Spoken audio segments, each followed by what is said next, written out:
একটা ঘটনা মনে পড়ে গেল, একটু বলবো, শুনবেন কি ইনশাআল্লাহ মনোযোগ দিয়া? আল্লাহ রাসূল সাল্লাল্লাহু আলাইহি ওয়াসাল্লাম যখন কালিমার দাওয়াত দিচ্ছিলেন, মানুষ মুসলমান জর করে মুসলমান হইতেছিল, মুসলমান হচ্ছে কালিমা পড়তেছে। এক ইহুদি ডাক দিয়া বলে, মুহাম্মদ, আমি তোমাকে 3টা প্রশ্ন করব। কয়টা প্রশ্ন? 3টা প্রশ্ন করব। এই 3টা প্রশ্নের উত্তর যদি তুমি দিতে পারো তাহলে আমি কালিমা পড়া মুসলমান হয়ে যাব। সুবহানাল্লাহ। আল্লাহর পয়গম্বর সাল্লাল্লাহু আলাইহি ওয়াসাল্লাম বেদুইনকে ডাক দিয়ে বলে, বেদুইন, কি তোমার 3টা প্রশ্ন বলো, আমি উত্তর দেওয়ার চেষ্টা করব ইনশাআল্লাহ। বেদুইনের হাতে একটা মরা পাখি ছিল। কি পাখি? মরা পাখি ছিল। এই বেদুইন মরা পাখিটা রাসূলের সামনে উপস্থিত করে ডাক দেয়া বলে, ও মুহাম্মদ, শোনো, আমার 1 নাম্বার প্রশ্ন হলো, এই যে আমার হাতে যে মরা পাখিটা আছে, এই মরা পাখিটাকে তাজা করতে হবে। প্রশ্ন কঠিন না সহজ? আল্লাহর পয়গম্বর ডাক দিয়ে বলে, 2 নাম্বার প্রশ্ন কি বলো? বেদুইন ডাক দিয়ে বলে, আমার 2 নাম্বার প্রশ্ন হলো, মরা পাখিটাকে তাজা করবা, এতটাই শেষ নয়। এই মরা পাখিটা তার চিকন চিকন কণ্ঠে মানুষের মতো কথা বলাইতে হবে।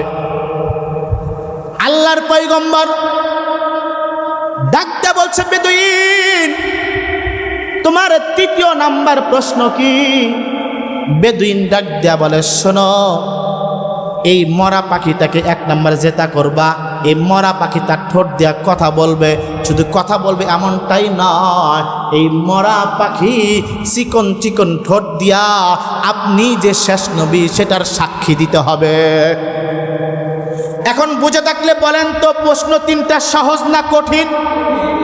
আল্লাহ চাইলে সব সহজ করতে পারে কি পারে না?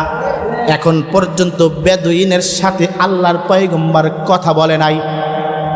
আল্লাহর পয়গম্বর আকাশের দিকে, আরশের দিকে তাকাইয়া আল্লাহকে কলিজা ডাক দিছে, আল্লাহ, তুমি চাইলে সব কিছু সম্ভব। ও দয়ার মালিক আল্লাহ, আমি কিন্তু কিছু করতে পারবো না, সব তোমারই করতে হবে, কিন্তু আমার মন চায় আমি এই বেদুইনকে কালিমা পইরা মুসলমান বানাইতে।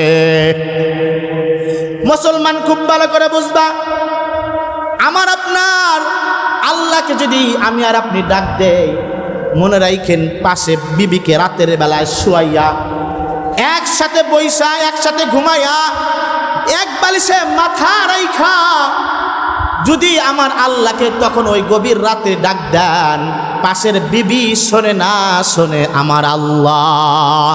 কথা কন ঠিক বলে, ঠিক না ব্যাঠিক? আমার বিবি আমার এক বালিশে মাথা রাইখা শুয়া রইছি, কিন্তু মনে মনে আমি আমার আল্লাহকে ডাকি, আমার বিবি শোনে না, আমার আল্লাহ কিন্তু ডাক শোনে। কথা কন ঠিক না ব্যাঠিক? আমার আল্লাহকে পয়গম্বর যখন ডাক দিয়েছে, পয়গম্বর ডাক দিতে দেরি, আমার আল্লাহ তার ডাক কবুল করতে দেরি করে নাই। এখন পর্যন্ত আল্লাহর পয়গম্বর আল্লাহকে ডাক দিয়া মাত্র নজর কইরা পাখিটার দিকে তাকাইছে। কি করছে? নজর কইরা মাত্র পাখিটার দিকে তাকাইছে। ও মুসলমান, আমরা কিন্তু সকলেই জানি আল্লাহর পাক রব্বুল আলামিন ঈসা আলাইহিস সালাতু ওয়াস সালামকে একটা মুজিজা দিয়েছিলেন, যে সে যে কোনো কবরের পারে গিয়া যদি কুম বিইজনিল্লাহ বলতো, সঙ্গে সঙ্গে কবরওয়ালা দাঁড়ায় যাইতে। কথা কন ঠিক না ব্যাঠিক? ওইদিকে আমার আলোচনা না, কিন্তু আমার আপনার রাসূল এখন পর্যন্ত পাখিকেও কুম বিইজনিল্লাহ বলে নাই, মাত্র নজর কইরাই তাকাইছে। নজর কইরা তাকাইতে দেরি, সঙ্গে সঙ্গে পাখি তাজা হইতে দেরি করে নাই। সুবহানাল্লাহ। কালকে সকালে বলেন, আর একটু জোরে বলেন না সুবহানাল্লাহ।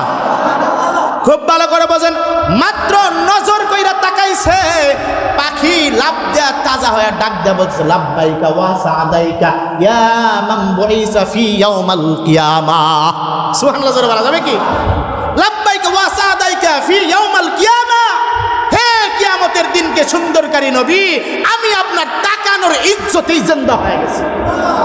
এখন পর্যন্ত কুম্বি ইজনিল্লাহ বলে নাই, মাত্র কি বলছে? নজর করে তাকাইছে।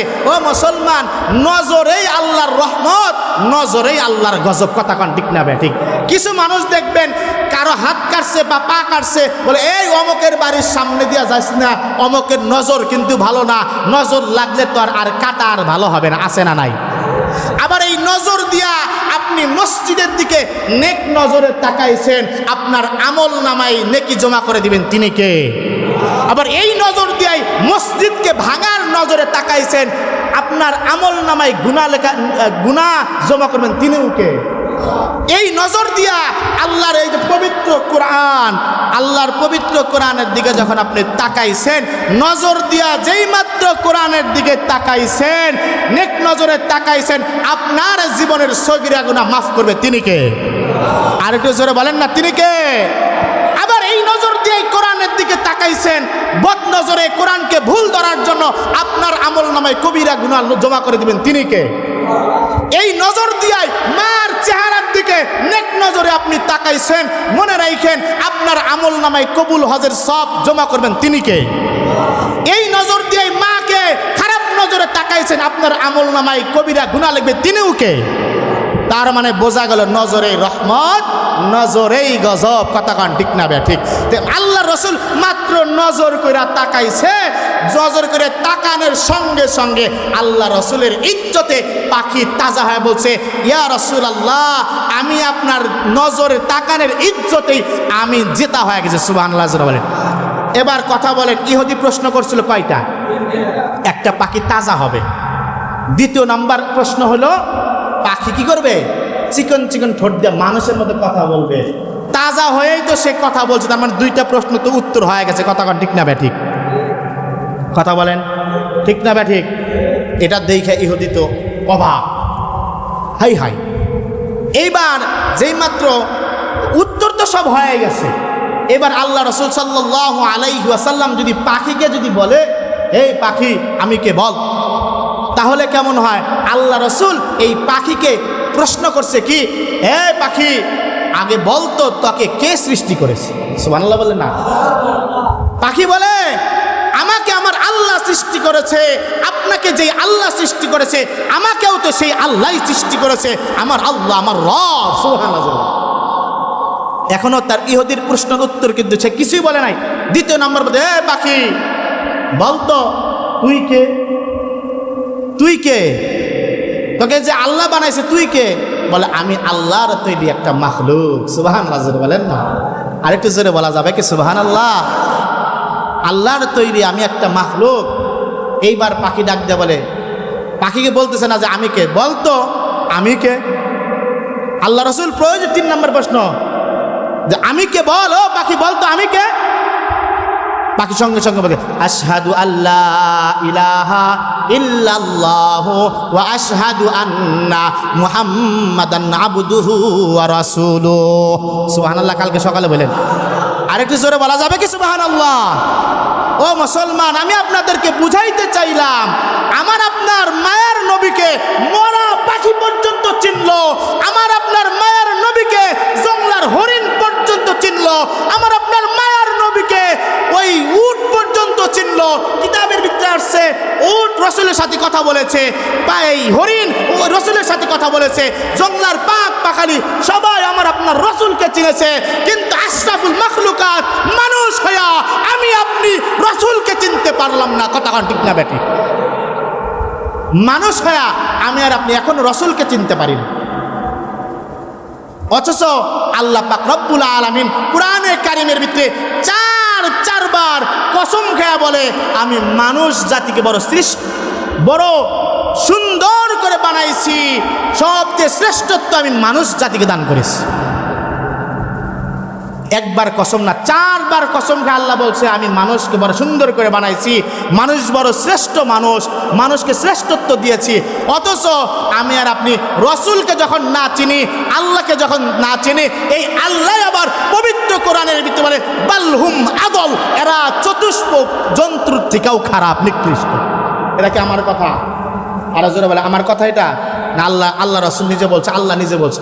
আল্লাহ বলে যখন আমি তোমাকে বানাইলাম শুধুমাত্র আমার গোলামি করার জন্য, ওমা খলাকতুল জিন্না ওয়াল ইনসা ইল্লা লিয়াবুদুন, আমি মানুষ জাতিকে আমার গোলামি করার জন্য বানাইলাম। যেই মানুষ জাতি, যেই মানুষগুলা আমি আল্লাহর গোলামি করবে, আমার রাসূলকে মহাব্বত করবে, তারাই শ্রেষ্ঠত্ব, তারাই শ্রেষ্ঠ। আর যারা ওই আমাকেও চিনবে না, আমার রসুলকেও চিনবে না, তারা হচ্ছে বালহুম আদল, তারা ওই চতুষ্প্র জন্তু, ওই শূকর, ওই যত নিকৃষ্ট প্রাণী আছে তার থেকেও তারা খারাপ। এটা কার কথা? এখন বলেন, আমরা যদি রসুলকে ভালোবাসি, রসুলকে মহাব্বত করি, তাহলে আল্লাহকে পেয়ে যাব। আর আল্লাহকে যদি পাই, তাহলে আল্লাহ আমাদের জন্য রেখে দিয়েছেন জান্নাত। সুবহানাল্লাহ বলেন।